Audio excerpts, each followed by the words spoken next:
차트, 퀀트, 가치 투자? 여러분은 이 중에 어떤 방식으로 투자하고 계십니까? 투자 스타일을 잘못 정하게 되면 아무리 노력을 해도 실패할 수 있죠. 세 가지 방법 다 제대로만 하면 수익은 납니다. 어떤 방법이 좋다, 나쁘다 논쟁할 필요가 없죠. 그렇기 때문에 선택을 하는 중요한 기준은 내가 잘할 수 있냐입니다. 보통의 개인 투자자가 가장 잘할 수 있는 투자는 차트 투자입니다. 그리고 그 다음이 퀀트 투자, 마지막이 가치 투자라고 생각합니다. 좀 의외인가요? 쉽게 설명하겠습니다. 첫 번째, 차트 투자입니다. 매크로나 재무 데이터보다 주가 자체의 움직임을 가장 중요하게 보는 투자법이죠. 기술적 분석이라고도 하고 주가 패턴 매매라고도 할 수 있습니다. 국내에서는 조금 저평가되어 있지만 해외 헤지펀드에도 주가 패턴만을 활용하는 경우가 많습니다. 저도 증권사 운용부서에서 이 방식으로 펀드를 운용했었습니다. 참고로 차트나 기술적 분석이라고 하면은 캔들 패턴이나 RSI, MACD 같은 지표가 떠오를 수 있는데 지금 제가 말하는 차트 투자는 조금 다릅니다. 통계적으로 검증을 해보면 망치형, 장악형 같은 너무 구체적인 캔들 패턴이라든지 복잡한 지표는 보기에는 그럴듯한데 효과가 별로 없습니다. 효과가 있는 개념은 주가 자체의 궤적, 지지저항, 이동평균 같은 단순한 개념입니다. 그리고 역추세보다는 추세 추종 매매에 집중하는 것이 좋습니다. 주가가 저항을 돌파할 때의 추세 추종이라든지 상승 추세 중에 눌림목 매매 들어보셨죠? 실제로 효과가 큽니다. 자, 본론으로 돌아가서 차트 투자는 퀀트 투자나 가치 투자에 비해서 기본 개념이 이해하기 쉽습니다. 컴퓨터를 잘 못하거나 경제, 재무 회계를 잘 몰라도 배울 수가 있죠. 오히려 아이러니한 점이 뭐냐면 차트 투자는 개념이 어려워서가 아니라 반대로 단순한 룰을 예외 없이 지켜야 한다는 점, 바로 그 점 때문에 실행하기가 어렵습니다. 단순한 룰을 지키려면 지식이 아니라 인내심과 자제력이 필요한데 이게 어렵죠. 이 점을 제대로 훈련한다면 개인이 기관이나 외국인보다 더 잘할 수 있습니다. 차트 투자의 또 다른 장점은 데이터를 쉽게 구할 수 있다는 점입니다. 컴퓨터나 휴대폰에서 차트를 쉽게 볼 수 있고 주가 데이터를 무료로 엑셀에 다운받을 수도 있습니다. 그 외에 차트 투자의 장점으로는 단기, 중기, 장기 등 투자 기간이 달라도 기본 틀이 비슷하게 적용되는 점입니다. 주식 외에 채권이나 금, 통화 같은 자산에도 비슷한 기법을 적용할 수 있습니다. 정리하면 차트 투자는 개념이 가장 단순하고 명확하다. 데이터를 구하기가 쉽고 확장성이 좋다. 성공의 관건은 거래 원칙을 지키는 자제력이다. 그래서 개인이 실제로 잘할 수 있냐라는 기준으로 보면 차트 투자를 제가 첫 번째로 꼽은 것입니다. 두 번째, 퀀트 투자입니다. 수학, 통계 지식을 활용하고 컴퓨터로 시뮬레이션하고 진입 청산도 자동으로 하는 투자법이죠. 퀀트는 진입 장벽이 높은데요. 퀀트를 하려면 금융을 알아야 되고 수학 통계도 알아야 되고 무엇보다 컴퓨터를 잘 써야 됩니다. 특히 최소로 해도 엑셀 정도는 잘 써야 됩니다. 그래서 퀀트 투자는 장단점이 있지만 일단 개인이 하는 것 자체가 매우 어렵습니다. 그래서 차트 투자 다음에 두 번째로 꼽았습니다. 퀀트 투자를 하기 위한 데이터의 측면에서도 퀀트가 차트 투자보다 더 불리합니다. 퀀트 투자를 하려면 데이터가 많이 필요하고요. 애널리스트들의 이익 추정치 같은 데이터들도 필요합니다. 이런 데이터를 구하려면 최소 월 수십만 원 하는 유료 프로그램을 써야 되고요. 다만 이런 방법은 있습니다. 주가 데이터만 쓰는 퀀트 모델링을 하고 한 20-30개 이하의 주요 종목이나 주가 지수에 대해서만 퀀트 모델을 만드는 거죠. 그렇게 하면 무료 데이터하고 엑셀로도 개인이 할 수가 있습니다.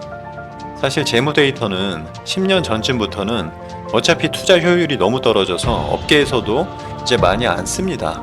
재무 데이터 대신에 주가 데이터만 퀀트 투자에 쓰는 게 더 효과가 좋습니다. 그리고 퀀트 투자에서 가장 중요한 점은 컴퓨터 실력보다 확률 통계 마인드를 갖추는 겁니다. 직접 퀀트 투자를 하지 않아도 확률 통계 마인드를 차트 투자나 가치 투자에 응용할 수가 있습니다. 이런 점들은 앞으로 제가 영상으로도 올리겠습니다. 펀드 투자의 자세한 기법 같은 것은 말하면 영상이 너무 길어지니까 오늘 영상에서는 비교를 위해서 펀드 투자에 대해서 장단점만 얘기를 했습니다. 세 번째, 여러분이 가장 많이 들어봤을 가치 투자입니다. 제 결론은 사실 한마디로 하면 가치 투자는 제대로만 한다면 가장 좋은 투자법이겠지만 개인이 스스로 하기엔 가장 어렵다입니다. 아무리 좋아도 내가 할 수가 없다면 무슨 소용이 있겠습니까? 가치 투자를 하려면 재무 회계 지식이 필요하고요. 경제, 정치 이슈까지 다 해석을 할 수 있어야 됩니다. 종목 분석, 산업 분석이 기본이고 물가, 금리, 게다가 누가 미국 대통령이 될 것이냐, 중동의 정치 불안, 이런 점들을 다 분석을 하고 투자에 반영을 해야 됩니다. 그래서 기관 투자자들도 이런 걸 혼자 다 못하니까 역할을 나눠서 일합니다. 애널리스트가 존재하는 목적 자체가 펀드 매니저가 혼자서 모든 분석을 할 수가 없으니까 역할 분담을 하는 거죠. 애널리스트 자체도 10년 넘게 연구를 해도 보통 10개 정도의 종목만 분석할 수 있습니다. 그런데 개인 투자자가 가치 투자, 펀더멘탈 분석을 스스로 다 할 수 있을까요? 유튜브나 방송으로 애널리스트의 설명을 듣는다고 해서 개인이 가치 투자자가 되는 게 아닙니다. 유튜브 등 미디어에서 계속 공부하라고 하고 심각한 표정으로 뉴스를 전달하기도 하죠. 짧게 듣고 큰 그림만 파악하시기 바랍니다. 게다가 10년 전쯤부터는 제약, 바이오, 엔터테인먼트, 플랫폼 기업 같은 신경제 기업은 기존의 재무 데이터로는 밸류에이션 하기가 너무 어려워졌습니다. 영업이익률, ROE, 재고자산, PER 이런 지표로 미래 산업의 성장성이나 무형자산 같은 것을 평가를 할 수가 없는 거죠. 한 가지 더 얘기해 보겠습니다. 가치 투자 자체의 효과가 점점 낮아져서 펀드 매니저들도 성과를 잘 못 내니까 액티브 펀드보다 ETF 출시를 많이 하는 것입니다. 이런 관점에서 자산운용사의 ETF 상품 확대는 나 이제 가치 투자로 수익 못 내겠어. 그냥 ETF로 지수나 업종에 분산 투자할게 라는 의미도 있습니다. 자, 다시 정리해 보겠습니다. 가치 투자는 차트 투자나 펀드 투자에 비해서 기업, 산업, 경제, 정치를 다루고 회사의 사업 내용을 가장 잘 알기 때문에 가장 멋있어 보이고 그럴듯하게 보입니다.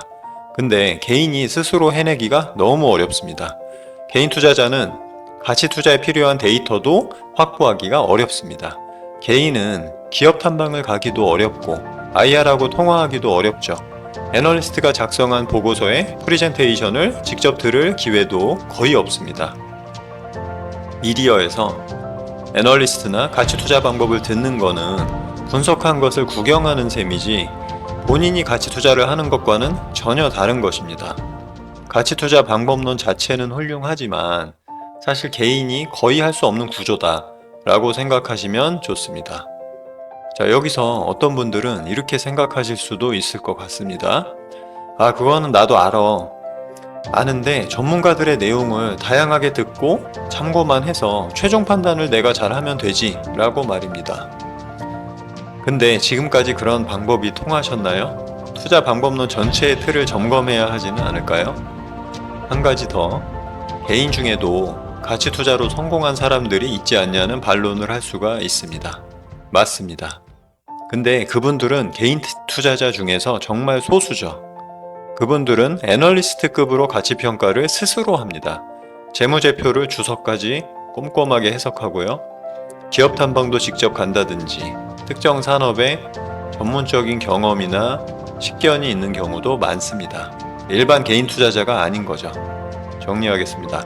오늘은 우리가 진짜 스스로 할 수 있냐라는 관점에서 차트, 퀀트, 가치 투자를 비교를 해봤습니다.